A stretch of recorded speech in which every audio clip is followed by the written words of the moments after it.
Okay, this first question is actually bad. If g is a function which is the inverse of f, the problem is f is not invertible because, why? It's not 1 to 1 because look, there's two ones. And so there can't be a function here because then g would be defined at 1, 3, and 1, 4, which is impossible for a function. So this is actually technically a bad question because right here I could do, what's g prime of 1? Oh, it is 1 over f prime of whatever goes with 1, which I should be able to look up here and just look for a 1 and be like, oh, so it's 1 over f prime of 3. But it could be 1 over f prime of 4, which, because of the way that they worded this, is possible. I just need to do 1 over f prime of 3.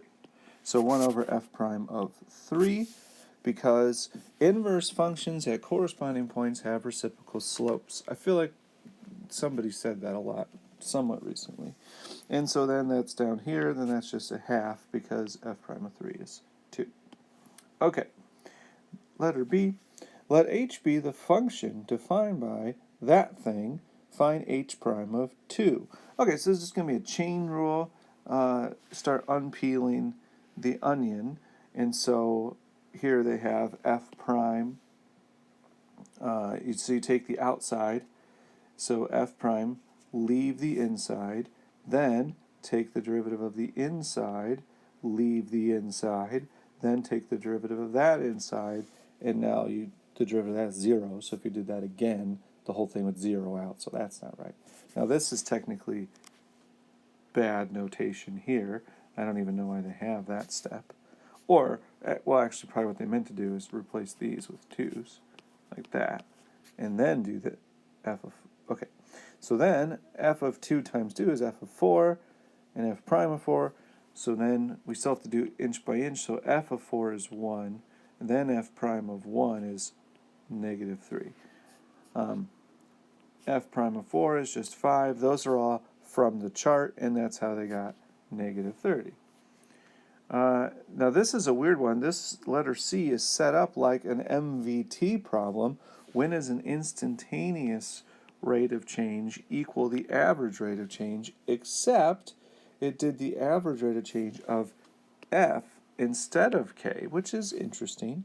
And so we just need to know average rate of change means slope. Average value, integral over interval. Average rate of change is simply slope of the endpoints. And so I just need to find the average rate of change, and I need to find the derivative of k, because that's the instantaneous rate of change. And then I just saying them equal and solving. And so down here, the average rate of change is slope of the endpoint, so I plug in 4, I plug in 1, I subtract them and divide by 4 minus 1. How do I plug in 4 and 1? I just got these numbers off the chart, and so the average rate of change is 1. Now I need an instantaneous rate of change of k is this formula. That just comes from a chain rule. K is tan negative 1 of something. Arctan's derivative then is 1 over 1 plus the something squared. And then I don't forget to tack on d something. And so that's where this formula came from. It's 1 over, this was e to the x, so e to the x squared is e to the 2x. And then the derivative of e to the x is right here, e to the x. And then the 2 right here came from, it was actually, there was a 2 here the whole time, so that was just a rider that stayed there. Okay, so now my goal is to just set these two equal to each other, because I want to know when this instantaneous right here equal this average rate. So ultimately now it just becomes a relatively simple algebra problem. They showed all the work, but if they actually had this problem on the AP test this year, we could just use the calculator to solve for x.